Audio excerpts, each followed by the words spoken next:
ஆரம்ப காலத்தில் வேட்டையிலிருந்து வெளியேறி நகரத்தில் வாழ ஆரம்பித்த மக்கள் விளையாட்டை உடலை வலுப்படுத்துறதுக்காக பயன்படுத்தினாங்க. ஆனால் உலகத்துக்கு 2000 வருஷத்துக்கு முன்னவே மக்களாட்சியை தந்த ரோமானியர்கள் அந்த விளையாட்டை வேறு விதமாக பயன்படுத்தினாங்க.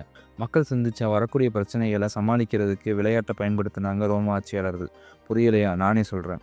ரோம் மக்களாட்சின்னு சொன்னாலும் மன்னர் தான் ஆளுவார். ரோம் மக்களாட்சியை பற்றி வேற ஒரு வீடியோவில் பார்க்கலாம். சரி, மக்களால் தேர்ந்தெடுக்கப்பட்ட செனட் சபை தான் மன்னரை கட்டுப்படுத்தும். இதனால தான் மன்னர் நினைத்ததையெல்லாம் செய்ய முடியாது.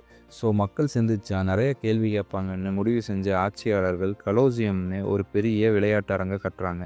இந்த கலோசியத்தில் விளையாட்டு கேலி கூத்துகள் நடத்தி மக்களோட மூளையை மழுங்கடிச்சு சிந்திக்காமல் செஞ்ச ரோம ஆட்சியாளர்கள் தங்கள் நினைச்ச மாதிரி ஆட்சி நடத்துனாங்கன்றது வரலாறு.